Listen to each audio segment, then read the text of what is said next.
டேய் நம்ம ஃப்ரெண்டு சாவுதான், அதுக்குன்னு என்னடா எல்லா வேலையும் நீ ஏத்து போட்டு செய்யற? அவ்வளவு பாசமா? என் மச்சான்டா இத்தனை நாள் பாசத்தை எப்படி வெளிக்காட்டணும்னு தெரியாம இருந்திருப்பான் போல. மச்சான் அதெல்லாம் ஒண்ணு இல்லடா, இப்ப மட்டும் நல்லா வேலை செஞ்சு அவன் மனசுல இடம் புடிச்சேன்னு வச்சுக்கேன். அப்புறம் ஆன்டி ஜோசப் இருந்தது ரொம்ப கஷ்டமா இருக்கு, அவன் ஞாபகத்தமா வண்டி மட்டும் நானே வச்சுட்டுமான்னு கேட்டா வண்டியை குத்துற போறாங்க. அதுக்குதான்.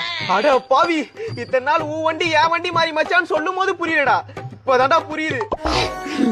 நீ என்னடா தேம்பி அழுவுற? அவ்வளவு அக்கறையா மச்சான் மேல? கம்முடுறா, போன மாசம் அந்த பொறுமைக்கு 1000 வாங்கினாண்டா, திருப்பி கொடுக்க செத்து போயிட்டாண்டா. அவன் ஆத்மால சாந்தி அடையாதுடா. என்னடா இவன் செத்ததுக்கு அப்புறமா சாப்பிடுறான்? மச்சான் எதனா கேளுடா. டேய் 1000 ரூபாய் காசுக்கும் ஒரு பைக்குக்கும் இவ்வளவு கீழ்த்தரமா நடந்துக்கிறீங்களா? உங்களுக்காக எவ்வளவு செஞ்சிருப்பான், நன்றி கேட்ட நாயங்களா. என் மச்சான்டா இப்பதான் நண்பன் யாரு துரோகி யாருன்னு தெரியும். நீங்க எல்லாம் நல்லாவே இருக்க மாட்டீங்கடா. மச்சான் ஹரி, நீ மட்டும் கல்யாணம் ஆகி குழந்தை குட்டியோட நல்லா இருப்படா. ஹலோ திவ்யா, அழாத திவ்யா, நீ எல்லாம் எனக்கு அழுவ வருது திவ்யா. திவ்யா நீயும் அவனும் கல்யாணம் பண்ணி சந்தோஷமா வாழணும் தான் திவ்யா நானும் ஆசைப்பட்டேன். யாரு தெரியும் இப்படி அவனு. ஆனா ஒன்னே ஒண்ணு சொல்லிக்கிறேன் திவ்யா, அவன் சாவும் போது இதுக்கப்புறம் நீ தான் மச்சான் என் ஆளை பாத்துக்கணும்னு சொல்லிட்டு செத்தான் திவ்யா. நான் எப்படி அப்படி சொன்னேன்? ஐயோ இவனோட எப்படி பெட்டி அடிக்கிறான்? திவ்யா திவ்யா எனக்கும் கேட்கும் போது திவ்யானா தான் இருந்துச்சு திவ்யா. ஆனா நாம 2 பேரும் ஒன்னா வாழணும் அவன் என்கிட்ட சத்தியம் வாங்கிட்டான் திவ்யா. நீ யோசிச்சு சொல்லு திவ்யா.